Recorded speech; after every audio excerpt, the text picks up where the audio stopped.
So I'll just introduce myself real quick. My name is Mike Peterson. I'm a course mentor in the College of IT, and Chris honored me by asking me to give the speech alongside him today. I'm honored to be a part of Team Cox, as you'll hear, as well as my wife Angie, my daughter Brittany, who also has cerebral palsy, and our kids, and a fine team. So Chris wants to say a couple words.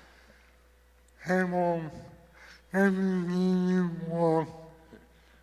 Hi, Mom. WGU rocks.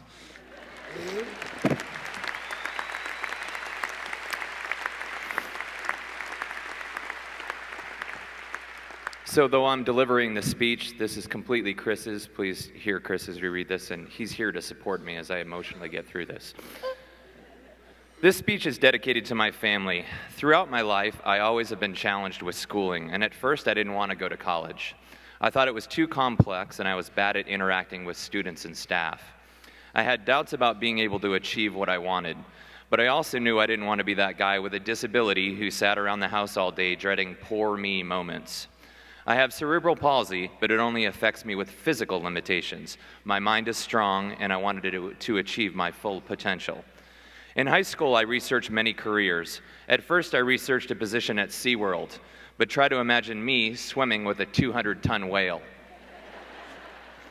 I don't think that would be possible. Next, I researched medical fields because all the career reports said I was going to work in that field. I watched medical shows without even flinching, but that didn't feel right either. I found my calling the last 2 years of high school when I discovered I had a hidden talent for IT after winning competitions at Skills USA. I now knew what I wanted to do, use technology to help people. But enrolling at Western Governors University to earn my bachelor's degree in IT was a scary decision. I wasn't sure I would fit into this new realm of online education. Also, I knew my degree plan would consist of coursework and certification tests that I needed to pass to graduate. I had never taken a certification test before. I had gotten close, but I was too afraid to complete the test. But then I met my mentor, John Porter, who says he likes to fly under the radar. Flying under the radar now, but who I believe should be famous. Meeting John was one of the greatest experiences I had ever had. I learned that he and I had some things in common. For example, he too faced down difficult odds and overcame physical difficulties, beating mouth cancer to a pulp shortly before I met him.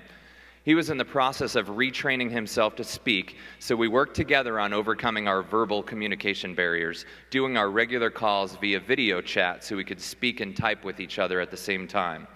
I've worked all my life to overcome the deterrence of doctors constantly telling me, no, you're not able to do that because, well, you just can't. My mentor, John, knows the power of saying, yes, I can. And we share the unique experience of having overcome seemingly insurmountable challenges.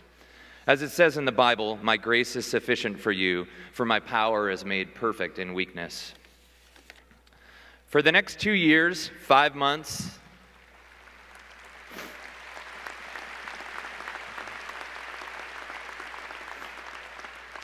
For the next 2 years, 5 months, and 23 days to be exact, I progressed with John's help and the help of the course mentors and so many other supportive faculty and staff at WGU that we became known as Team Cox.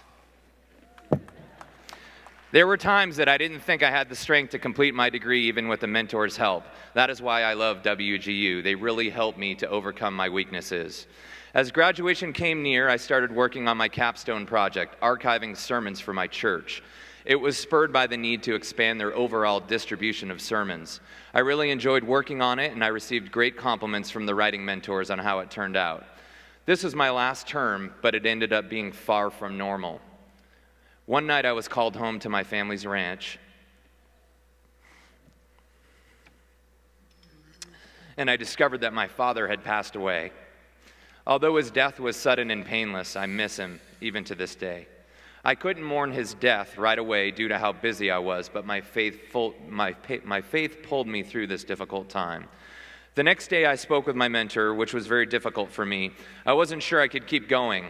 But by the end of our chat, I knew I had to complete this because I was so close and I wanted to do it for my father and for my family. It took a couple of weeks to get back on track to complete the task, and I was notified that my capstone project passed around Christmas time. All that stood between Christmas and graduation was Linux Plus. 2 evil exams with 60 questions each and a notoriously low completion rate. And I'll just step out of mode right now. Chris wants everybody to know that he got his Linux Plus certification before his course mentor, me.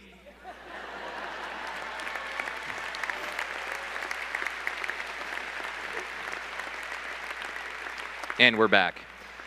The odds of my passing that test seem unrealistic to me, but I had the support of all of WGU. It took everyday meetings with a course mentor, Mike Peterson, to pull this off, and my mentor, John, pushed me to the limit, and I did it.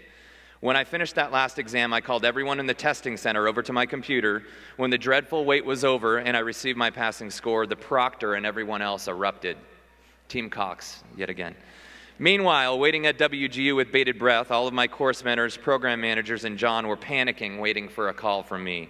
I called Mike to tell him that I graduated with my bachelor's degree. Although my story is unique, I believe many of you may share similar experiences in your life. I thought that I would never be able to do this, but I was able to succeed with a lot of support from my friends and family. Because of my cerebral palsy, it may take more time to accomplish certain tasks, but I never give up on my dreams or my desire to be treated just like everyone else. For myself and others with disabilities, we try our best to succeed, and that's what matters the most.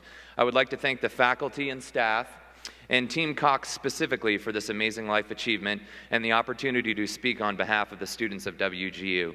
It took a lot of time and effort to accomplish my goal, and I would like all students everywhere to remember that you can accomplish whatever dream you set your mind and heart on.